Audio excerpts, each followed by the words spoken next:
بسم الله الرحمن الرحيم والشمس وضحاها والقمر إذا تلاها والنهار إذا جلاها والليل إذا يغشاها والسماء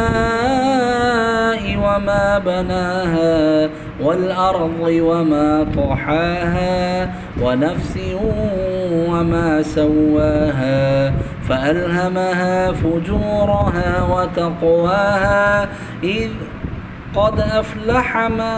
زكاها وقد خاب من دساها كذبت ثمود بطغواها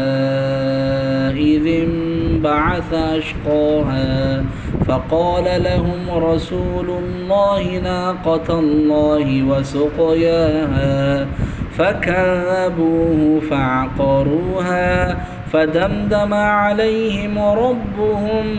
بذنبهم فسواها ولا يخاف عقباها.